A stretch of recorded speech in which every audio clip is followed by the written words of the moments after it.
बच्चों, good morning. कैसे हो आप सब? मैं आप सबकी रिम्पी मैम। आज हम लोग जो टॉपिक करेंगे वो है crop production and management. Crop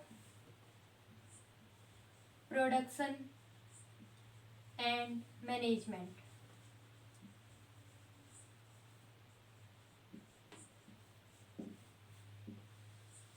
देखो बच्चों, क्रॉप प्रोडक्शन एंड मैनेजमेंट यानी कि क्रॉप को उगाना, उसको पैदा करना और उसकी मैनेजमेंट करना। मैनेजमेंट ये करना यानी कि हम लोग उसको खरपतवार से कैसे बचाएंगे, विभिन्न प्रकार की बीमारियों से, कीटों से कैसे बचाएंगे, तो वो होगी उसकी मैनेजमेंट। ठीक है। तो बच्चों देखो, जो फसल होती है वो एक छोटे बच्चे की तरह होती है। जैसे छोटे बच्चे को बड़ा करने के लिए हम उसको खिलाते पिलाते हैं, उसकी केयर करते हैं, तो फसल को भी ऐसे केयर करनी पड़ती है किसान को। ठीक है। तो देखिए, वो सारी की सारी मैनेजमेंट क्या क्या करता है किसान, तो वो सारे की सारी प्रैक्टिसेस मैं आप लोगों को बताऊंगी। तो सबसे पहले कोई भी फसल बोने के लिए हम लोगों को क्या करना पड़ेगा? लैंड चाहिए ना, भूमि को तैयार करना पड़ेगा। तो सबसे पहला पॉइंट आता है इसके अंदर, प्रिपरेशन ऑफ लैंड।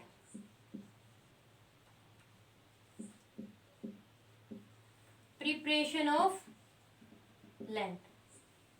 तो बच्चों सबसे पहला टॉपिक है इसके अंदर, प्रिपरेशन ऑफ लैंड, यानी कि हमें बीज की बुआई करने के लिए जमीन को तैयार करना पड़ेगा। ठीक है। तो जमीन को तैयार कर लिया, जमीन हमारी तैयार हो गई। जमीन तैयार होने के बाद हमें क्या करना पड़ेगा बच्चों? बीज की बुआई करनी पड़ेगी। ऑब्वियसली बात, अगर हम लोग बीज नहीं बोएंगे तो फसल कैसे उगेगी? नहीं उगेगी ना। तो लैंड तैयार करके हम लोगों ने क्या कर दिया? सोविंग ऑफ सीड, यानी कि बीज की बुआई कर दी। Sowing of seed. क्लियर है बच्चों?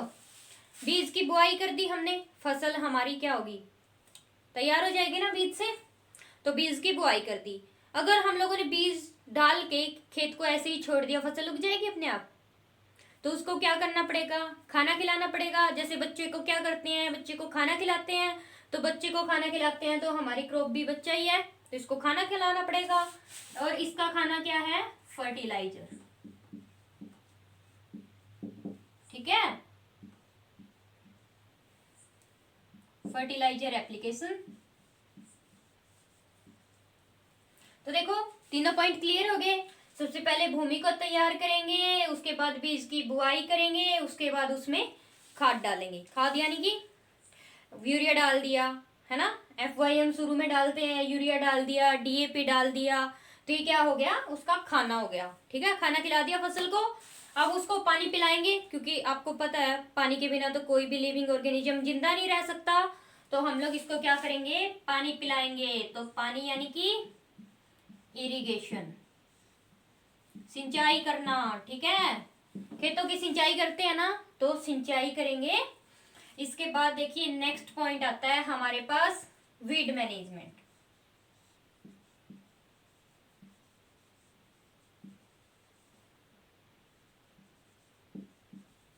Weed management. देखो बच्चों, सबसे पहले क्वेश्चन उठना चाहिए यहाँ पे कि मैम वीड क्या होते हैं? वीड क्या होते हैं बच्चों? खरपतवार। कोई भी अनवांटेड, अनवांछित पौधा जो अपने खेत में उग जाता है, उसको हम लोग बोलेंगे वीड, अनवांटेड प्लांट। ठीक है। वीड किस टाइप की हो सकती है? जैसे कोई घास पैदा हो गया अपने खेत में, है ना। घास छोड़ो, कोई जैसे हमने गेहूं लगा रखी है, गेहूं में सरसों पहले का बीज पड़ा होगा, सरसों उगी, तो वो भी हमारे लिए क्या है? अनवांटेड प्लांट है। तो कोई भी अनवांटेड प्लांट हो उसको हम लोग क्या बोलेंगे? वीड बोलेंगे। ठीक है। इसके बाद हम लोग क्या करेंगे? वीड मैनेजमेंट को बच्चों हम लोग वीडिंग बोल सकते हैं, वीडिंग। ठीक है। इसके बाद नेक्स्ट स्टेप क्या करेंगे? हमारी फसल है ना, जैसे बच्चा बीमार हो जाता है, दवाई दिलाते हैं, तो हमारी फसल को भी क्या करेंगे? बीमारियों से और कीटों से बचाएंगे। क्योंकि आपको पता है विभिन्न प्रकार की फंगल, माइक्रोबियल, बैक्टीरियल डिजीज आती है ना क्रॉप के अंदर, और इंसेक्ट भी आते हैं, जो शत्रु कीड़े होते हैं वो भी आते हैं ना, तो उनसे बचाएंगे। यानी कि डिजीज एंड पेस्ट कंट्रोल। ठीक है मेरे बच्चों, disease and pest control, disease और पेस्ट से बचाएंगे। अब हमारी फसल पककर बिल्कुल तैयार हो चुकी है। फसल पककर तैयार होगी तो क्या करेंगे? उसकी कटाई करेंगे। क्या करेंगे? हार्वेस्टिंग। हार्वेस्टिंग। आ गया समझ मेरे बच्चों? हार्वेस्टिंग कर ली, कटाई कर ली, कटाई कर ली, पूरे पूरे पौधे काट लिए, उसमें से दाने भी तो निकालेंगे। दाने निकालेंगे तो क्या करेंगे? थ्रेसिंग। क्या करेंगे? थ्रेसिंग। जैसे आप लोगों ने बाजरा काटते हुए देखा होगा, बाजरा काटेंगे, फिर उसको बाजरे के जो दाने निकालने हैं उसके लिए क्या करेंगे? थ्रेसर में उसको डालेंगे और दाने निकाल लेंगे, तो थ्रेसिंग।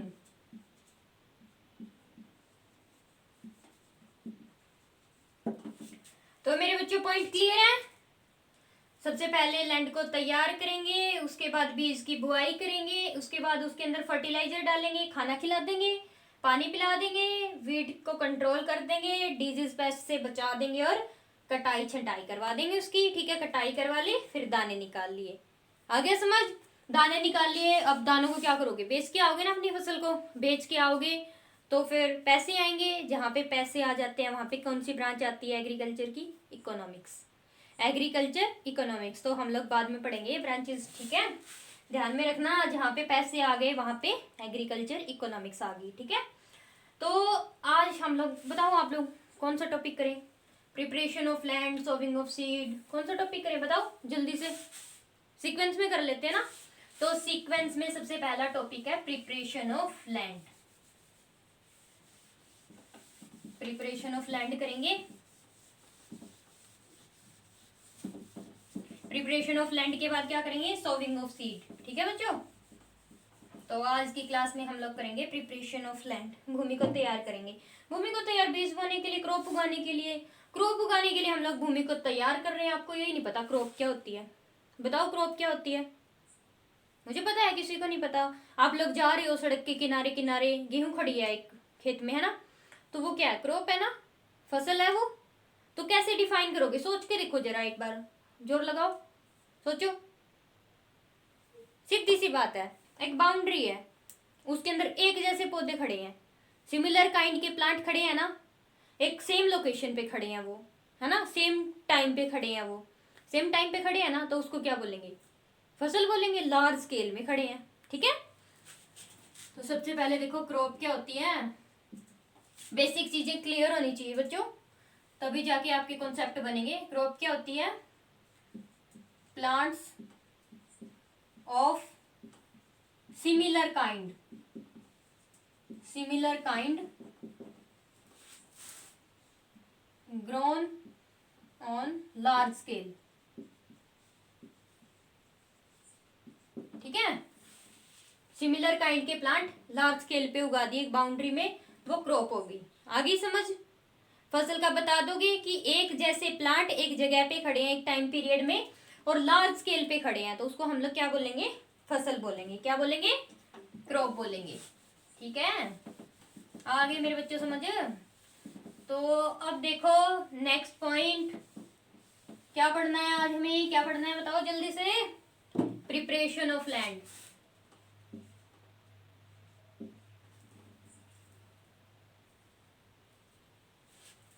प्रिपरेशन ऑफ लैंड पढ़नी है आज हमें, ओके? और प्रिपरेशन ऑफ लैंड को बच्चों बोलते क्या हैं? आप मुझे ये बताइए, प्रिपरेशन ऑफ लैंड को क्या बोलते हैं?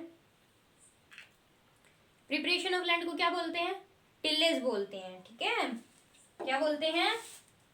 टिलेज बोलते हैं, ठीक है? तो आज हम लोग जो टॉपिक पढ़ेंगे वो है प्रिपरेशन ऑफ लैंड, भूमि को तैयार करना। भूमि को किसके लिए तैयार करेंगे? बीज बोने के लिए तैयार करेंगे। किसके लिए करेंगे? बीज बोने के लिए तैयार करेंगे, ठीक है? तो उसको टर्म दी जाती है टिलेज। क्या टर्म दी जाती है? टिलेज। तो बच्चों ये टिलेज वर्ड है, इसको तोड़ दो बिल्कुल, है ना? क्योंकि हमारे पास एक वर्ड आ जाए ना, उसको तोड़ तोड़ के देखेंगे हम लोग इसका मतलब क्या बनेगा। तो टिलेज एक ऐसे वर्ड से निकला है, एंग्लो सैक्सन वर्ड से। एंग्लो सैक्सन वर्ड से निकला। और बच्चों ये एंग्लो सैक्सन वर्ड किस वर्ड से आया है? टियोलियन या टीलियन। टियोलियन या टिएलियन वर्ड से आया एंग्लो सैक्सन वर्ड। तो एंग्लो सैक्सन वर्ड इसका मतलब क्या होता है? टू कल्टीवेट या to prepare land for sowing of seed. ठीक है। एंग्लो सैक्सन वर्ड जो कि टियोलियन या टीलियन वर्ड से आया है, इसका मतलब होता है टू कल्टीवेट, यानी कि टू कल्टीवेट क्रॉप या टू प्रिपेयर लैंड, लैंड को तैयार करना फॉर सोविंग ऑफ सीड। आ गया आप लोगों को इसका मतलब समझ में? अगर मतलब समझ में आ गया हो तो आगे बढ़ते हैं। देखो सबसे पहले टिलेज वर्ड का फादर कौन है, ठीक है। तो जेथ्रो टूल को बोला जाता है father of tillage, Jethro tool. बच्चे ये साइंटिस्ट है, इसके ऊपर 5 स्टार लगा लो। पता होगा 5 स्टार में क्यों लगवाती हूँ, क्लास में क्यों लगवाती हूँ? क्योंकि जो भी चीज इंपॉर्टेंट होती है एग्जाम पॉइंट ऑफ व्यू से, एग्जाम में आ सकती है, तो उसके ऊपर इनपी मैम क्या लगवाती हैं? 5 स्टार लगवाती हैं। तो देखिए इसके ऊपर स्टार लग गया, तो यानी कि जेथ्रो टूल क्या है? Father of tillage, father of tillage, tillage का फादर है जेथ्रो टूल। और एक बात और ध्यान में रखनी है बच्चों, ये फादर ऑफ वीड साइंस भी है, फादर ऑफ वीड साइंस, यहीं पे क्लियर कर लो। क्योंकि बाकी टीचर्स की तरह मुझे ये नहीं बताना आता वहां पे भी जेथ्रो टूल का नाम लूंगी, यहाँ पे भी नहीं। हमारे पास जेथ्रो टूल वर्ड आ गया ना, तो जेथ्रो टूल को निचोड़ डालो बस, जितनी भी चीजें हैं इससे रिलेटेड सारी यहीं पे कर लो। तो देखो फादर ऑफ टिलेज क्या है? Jethro tool. Father of weed science कौन है? Jethro tool. इन्होंने एक बुक लिखी थी, बुक का नाम बता देती हूँ, हॉर्स होइंग हस्बेंड्री। कौन सी बुक है? Horse hoeing husbandry. देखो बच्चों ये जो बुक है काफी बार पेपर में पूछी जा चुकी है और पूछी आगे भी पूछी जा सकती है, काफी ज्यादा इंपॉर्टेंट बुक है। और जेथ्रो टूल का नाम काफी बार आ चुका है, फादर ऑफ टिलेज पूछ लिया, फादर ऑफ वीड साइंस पूछ लिया, हॉर्स होइंग हस्बेंड्री किसने लिखी थी ऐसे पूछ लिया, तो सबका आंसर क्या जाएगा? जेथ्रो टूल जाएगा। ठीक है मेरे बच्चों। अब आगे देखो, इन्होंने डिस्कवरी करी थी हैंड होई की, हैंड होई। अब पूछो मैडम जी आपने हैंड होई बता दिया, ये हिंदी में क्या होता है? हमें तो नहीं पता इंग्लिश में, है ना।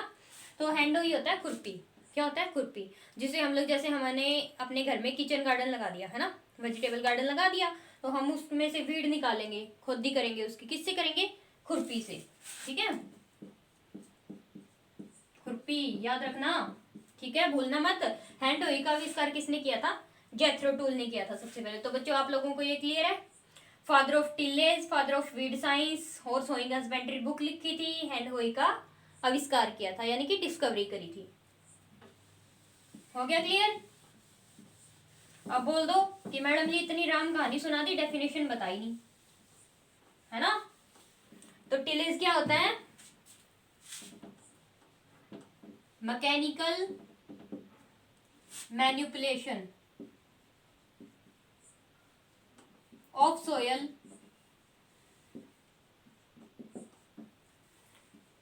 with the help of implement।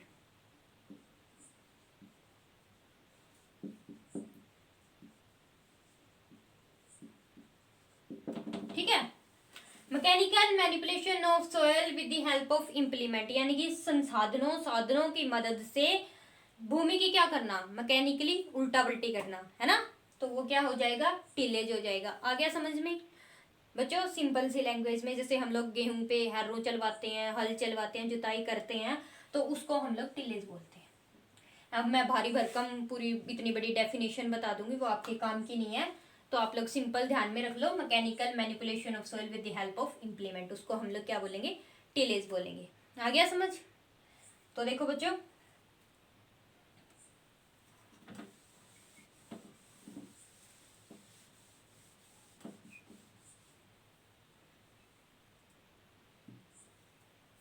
Tillage हम लोग क्यों करते हैं बच्चों? इसके ऑब्जेक्टिव देखो, सबसे पहले नोट करो ऑब्जेक्टिव इसके, काफी सारे ऑब्जेक्टिव हैं। सबसे पहले तो seed bed preparation, seed bed preparation, यानी कि हमने बीज बोने के लिए क्या कर दी? सतह तैयार कर दी ना, तो सीड बेड प्रिपरेशन। इसके बाद टिलेज कर दिया हमने, बहुत ज्यादा सख्त सोइल है, सख्त जमीन है, सख्त जमीन के ऊपर हमने ट्रैक्टर चला दिया, एरो चला दी, क्या हो जाएगी? वो फ्राइएबल, लूज हो जाएगी ना, बिल्कुल, है ना। तो लूज हो जाएगी लूज एंड फ्राइएबल सोइल बनाने के लिए। क्या बनाने के लिए? लूज एंड फ्राइएबल सोइल बनाने के लिए। ठीक है, to break hard pan.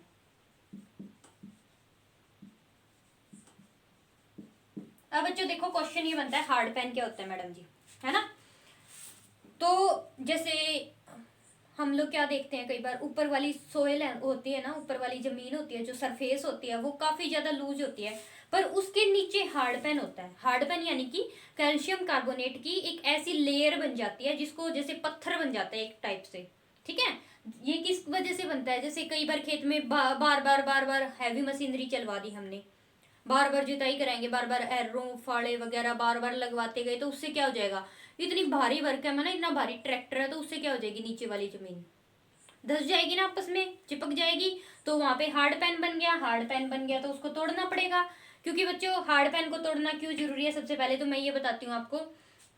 Hard pan से क्या होता है, जैसे फसल की जो जड़ें हैं, हमने फसल उगा दी, हमारी प्लांट है, उसकी जड़ें नीचे नहीं जा पाती, पेनिट्रेट नहीं कर पाएंगी हार्ड पैन को, तो इसको तोड़ना बहुत जरूरी हो गया।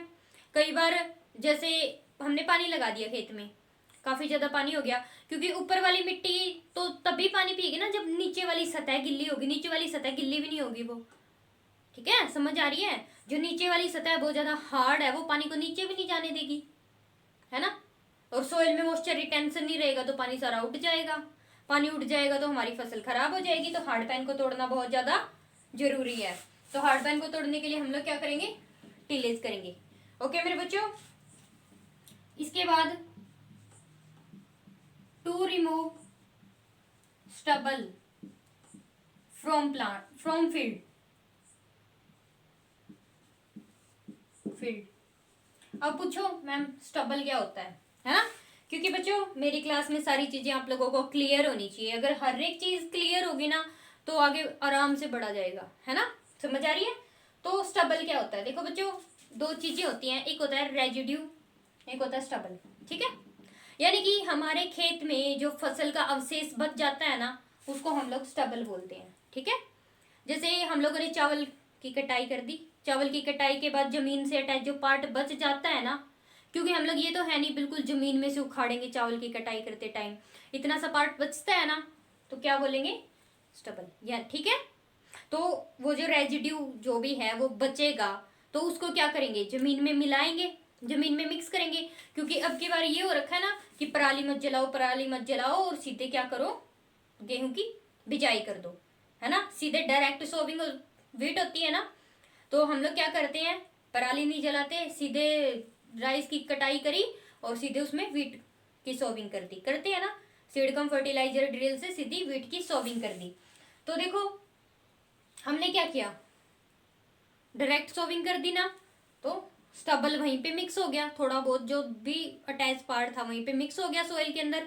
तो ये क्या हो गया, to remove stubble from field. Seed bed prepare कर दिया, लूज और फ्राइएबल बना दिया, ब्रेक हार्ड पैन, स्टबल हटा दिए, तो लूज और फ्राइएबल सोइल बन गई, मतलब पोरस बन गई। सोइल क्या बन गई, पोरस, यानी कि नंबर ऑफ पोर इंक्रीज हो गए। छोटे छोटे छिद्र होते हैं ना सोइल के अंदर। देखो बच्चों सोइल में दो टाइप के पोर होते हैं, माइक्रोपोर और मैक्रोपोर। अभी मैं आप लोगों को क्लियर करवा देती हूँ, माइक्रो और मैक्रो दो टाइप के पोर होते हैं।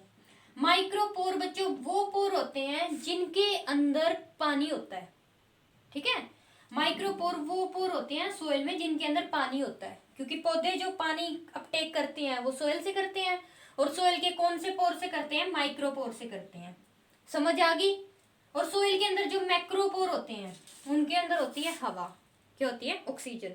क्योंकि पौधे को जिंदा रहने के लिए पानी भी चाहिए, ऑक्सीजन भी चाहिए। अगर देखो बच्चों याद करो दलदल, दलदल में क्या होता है, पानी पानी भरा होता है, यानी कि मैक्रोपोर और माइक्रोपोर दोनों किससे भर गए, पानी से भर गए। तो वहां पे हवा नहीं आई, है ना, हवा नहीं आई तो पौधा जिंदा नहीं रहेगा ना, तो उसको और कोई मतलब उसके अंदर और कोई एडवांटेज आ जाता है, या चाहे वो स्टेम से ऑक्सीजन ले, पत्तियों से ले, या एडवेंटिशियस रूट्स ग्रो हो, कुछ भी हो, आगे आप लोग पढ़ोगे। तो माइक्रोपोर और मैक्रोपोर प्रेजेंट होते हैं सोइल के अंदर। हमारे लिए इंपॉर्टेंट क्या है कि माइक्रोपोर में पानी रहे और माइक्रोपोर में पानी रहे और मैक्रोपोर में हवा रहे।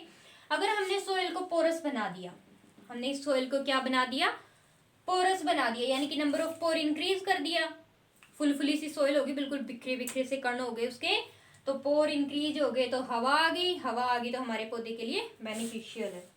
ओके, समझ आ गया बच्चों। अब इसके बाद हम लोग खेत को तैयार कर रहे हैं, ठीक है। खेत को तैयार करते टाइम हम लोग डालते हैं ना, गोबर की खाद डालते हैं, FYM कंपोस्ट, वर्मी कंपोस्ट डालते हैं, ठीक है। 3 टाइप की होती है, FYM होता है, कंपोस्ट होता है, वर्मी कंपोस्ट होता है, ठीक है। कंपोस्ट और जो ये FYM है बच्चों, ये जैसे गड्ढे में आप गोबर वगैरह सारा डाल देते हैं उससे तैयार होता है। वर्मी कंपोस्ट होता है जो कीड़े होते हैं ना, सूक्ष्म जीव होता है, वो तैयार करते हैं, ठीक है। अब देखो, अगर उसको हमें क्या करना है, FYM को, जैसे हमने 1 ट्राली 2 ट्राली खाद ले जाके अपने खेत में डाल दिया, तो उस खाद को मिक्स भी तो करना होगा ना सोइल में। उस खाद को सोइल के अंदर मिक्स करना है तो कौन करेगा, इम्प्लीमेंट ही तो करेंगे, एरो वगैरह चलवाएंगे तभी तो वो मिक्स होगा ना। तो to incorporate organic matter into the soil, बहुत बड़ा मेन ऑब्जेक्टिव हो गया बच्चों, ये ध्यान में रखना है आप लोगों को, ठीक है। बहुत मेन ऑब्जेक्टिव हो गया ये इसका, to incorporate organic matter into the soil, organic matter को मिक्स करने के लिए सोयल के अंदर, आगे ध्यान में। अब इसके बाद for better seed germination, seed germination, seed germination क्या होता है, बीज का उगना, यानी कि बीज इजिली उग पाएगा अगर हमने टीलेस किया है तो। क्योंकि बच्चों देखो, हार्ड है पूरी की पूरी जमीन, उसमें हमने बीज छिड़क दिया, नहीं उगेगा ना, नहीं उगेगा। फ्राइएबल बढ़िया लूज सोइल है तो हमने क्या कर दिया, उसमें पानी लगाया, बीज डाले और आराम से उग जाएगा, उग जाएगा ना, तो बेटर सीड जर्मिनेशन हो जाएगी, ठीक है। और इससे क्या होता है, देखो बच्चों एक बात ध्यान में रखनी है, इसका टिलेज का जो मेन ऑब्जेक्टिव होता है ना, ऐसे पूछ लेते हैं ऑप्शन में, ऐसे आ गया कि एक तो लिख लो पहले, for improvement in physical property of soil.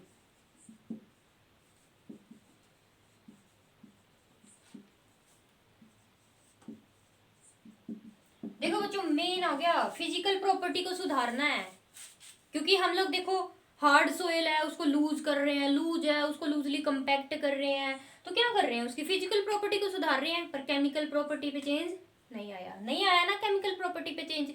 तो ऑप्शन में अगर ऐसे आ गया कि टिलेज के ऑब्जेक्टिव क्या हैं, ये सारे ऑब्जेक्टिव दे दिए और साथ में केमिकल प्रॉपर्टी में चेंज दे दिया, तो आप लोग क्या टिक करोगे, केमिकल प्रॉपर्टी वाला नहीं है, टिलेज का ऑब्जेक्टिव समझ आ गई ना।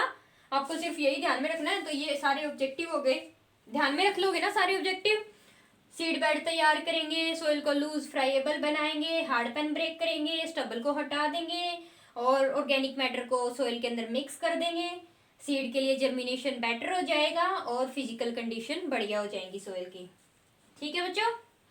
और एक और ऑब्जेक्टिव अगर आप चाहो तो, जैसे बच्चों फंगस है, फंगस कई बार क्या होती है, फंगस कई बार बच्चों क्या होती है, जमीन में उसके स्पोर रह जाते हैं, कीड़े मकोड़े हैं, कीड़े मकोड़े कई बार जमीन में अंडे दे देते हैं, क्या करते हैं, कीड़े मकोड़े जमीन में अंडे दे देते हैं, उन्होंने जमीन में अंडे दे दिए, तो हम लोग क्या करेंगे, अंडों को डिस्ट्रॉय करना है, फंगल स्पोर को क्या करना है, देखो गर्मी होती है, बहुत ज्यादा गर्मी पड़ती है, धूप पड़ती है समर में, है ना। राइस की ट्रांसप्लांटिंग से पहले या कॉटन की सोविंग से पहले क्या होता है, गर्मी पड़ती है ना, तो गर्मी पड़ती है उस टाइम पे हम लोग टिलेज क्यों करते हैं, वीट की हार्वेस्टिंग के बाद हम लोग एक बार जुताई करवाते हैं खेत की, क्यों करवाते हैं, ताकि अगर कोई भी डिजीज या पेस्ट का कोई एग वगैरह अंडा वगैरह पड़ा हो खेत में, तो वो क्या हो जाए, सनलाइट से के एक्सपोजर में आ जाए, क्योंकि बाहर तेज धूप के अगर कांटेक्ट में आएगा ना तो वो मर जाएगा, मर जाएगा ना बच्चों। तो इसी वजह से भी हम लोग टिलेज करवाते हैं, तो to destroy egg of pest and disease spore, समझ आ गया, फंगल स्पोर को मारने के लिए और इंसेक्ट के एग को मारने के लिए भी हम लोग टिलेज करवाते हैं। इसके ऑब्जेक्टिव क्लियर है सबको, क्लियर है ना बच्चों। तो इसके साथ ही एक टर्म आती है टिल्थ, ध्यान में रखनी है आप लोगों को, कई बार क्वेश्चन आ जाता है इसका कि टिल्थ क्या होती है, बताओ आप लोग टिल्थ क्या होती है, सोच के देखो। टिल्थ दो टाइप की होती है, बैड टिल्थ और गुड टिल्थ, ये भी बता देती हूँ मैं आपको। तो देखो टिल्थ क्या होती है बच्चों, टिल्थ होती है physical condition of soil, physical condition of soil after tillage. देखो सोयल की फिजिकल कंडीशन टिलेज के बाद, ठीक है, हमने टिलेज कर दिया खेत में, टिलेज के बाद क्या होगा, सोयल फ्राइएबल वगैरह हो जाएगी ना, लूज हो जाएगी, तो उस फिजिकल कंडीशन को बोलेंगे टिल्थ। क्या बोलेंगे, टिल्थ। आ गया समझ, उस फिजिकल कंडीशन को क्या बोलेंगे, टिल्थ। जैसी भी कंडीशन हुई है, अगर बुरी हुई है तो बैड टिल्थ, बढ़िया हुई है तो गुड टिल्थ। ऑब्वियस सी बात है, टिलेज करवाया तो बढ़िया होगी, तो बैड टिल्थ को हम लोग छोड़ देते हैं, ठीक है। गुड टिल्थ, गुड टिल्थ यानी कि बीज की बुआई के लिए जो फिजिकल कंडीशन सबसे बढ़िया होगी उसको क्या बोलेंगे, गुड टिल्थ बोलेंगे। ऐसे भी पूछ लेते हैं, लैंड की फिजिकल कंडीशन को क्या बोलेंगे बीज की बुआई से पहले, तो उसको क्या बोलेंगे, गुड टिल्थ। बढ़िया फिजिकल कंडीशन होगी तो गुड टिल्थ। आ गया समझ बच्चों। और यहाँ पे आते हैं हम लोग कुछ एक रटने वाली चीजें। क्या आते हैं, रटने वाली चीजें। तो बच्चों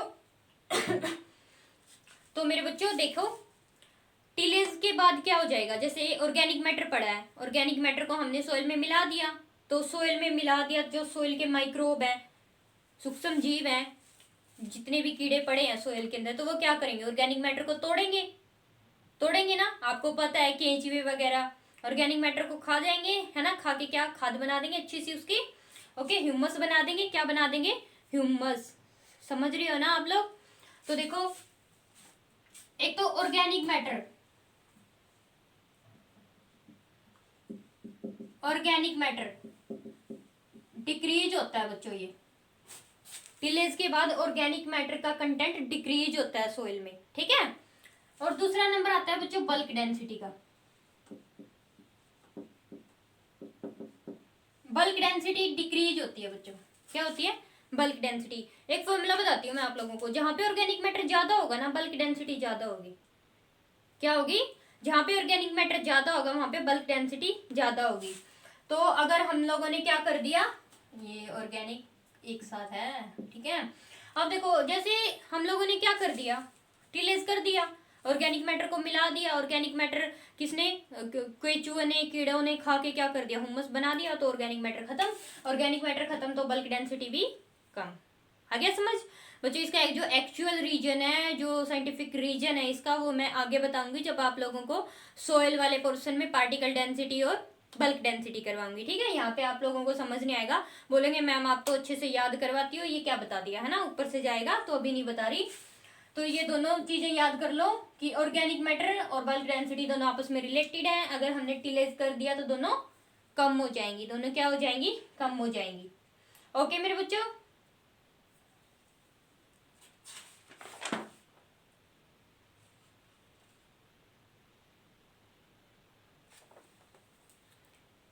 और बच्चों एक और बात ध्यान में रखनी है आपको, टिलेज की वजह से क्या हो जाती है, सोइल की इनफिल्ट्रेशन कैपेसिटी,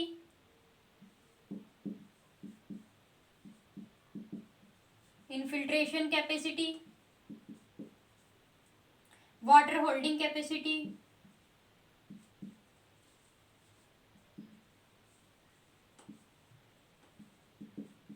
इंक्रीज हो जाती है। इनफिल्ट्रेशन देखो सबसे पहले क्या होता है, इनफिल्ट्रेशन होता है जैसे हमने पानी लगा दिया अपने खेत में, खेत में पानी लगाने के बाद वो रिस रिस के नीचे नहीं चला जाता, जमीन के नीचे, तो वो क्या होता है, इनफिल्ट्रेशन होता है, ठीक है। यानी कि ऊपर वाली लेयर से नीचे वाली लेयर में, यानी कि अगर हमने पानी लगा दिया तो सोइल, हमारी मिट्टी है जो, पानी पीने लग जाएगी, तो इनफिल्ट्रेशन कैपेसिटी इंक्रीज हो गई। Water holding capacity, water holding यानी कि जैसे पूरे पूरे डंठल पड़े हैं, डले पड़े हैं अपने खेत में, डले, समझते हो ना डले को, बहुत सारी जैसे मिट्टी आपस में चिपक के बड़े साइज का वो मास बना लेती है, तो उस मास को हम लोग क्या बोलते हैं, डले बोलते हैं, ठीक है। तो डले पड़े अपने खेत में, हमने पानी लगा दिया, तो वो वाटर को क्या करेंगे, रिटेन नहीं करेंगे ना, होल्ड नहीं करेंगे। पर अगर अकेला अकेला सोयल पार्टिकल है तो हर एक सोयल पार्टिकल गिल्ला होगा अपने सरफेस पे, क्या वाटर को होल्ड करेगा, तो वाटर होल्डिंग कैपेसिटी सोयल की इंक्रीज हो जाएगी। आ गया समझ मेरे बच्चों। तो अब आगे आएंगे टाइप ऑफ टिलेज। क्या आएगा आगे, टाइप ऑफ टिलेज।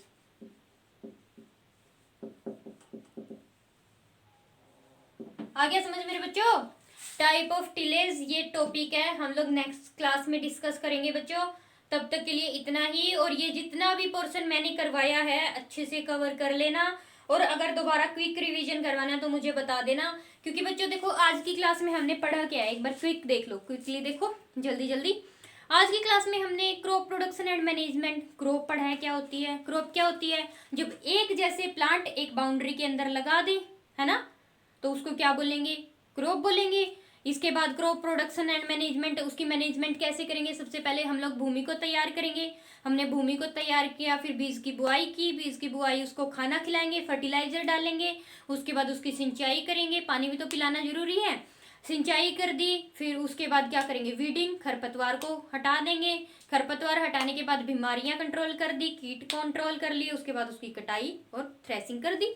ओके मेरे बच्चों, तो देखो क्रॉप प्रोडक्शन एंड मैनेजमेंट में इतने पॉइंट थे, तो ये सीक्वेंस में आप लोगों को ध्यान में रखने हैं। इस सीक्वेंस में मैंने पहला पॉइंट क्या करवाया आपको, क्या करवाया था, preparation of land. Preparation of land को क्या बोलते हैं, टिलेज बोलते हैं ना, भूमि को तैयार करवाना बीज की बुआई के लिए टिलेज बोलते हैं।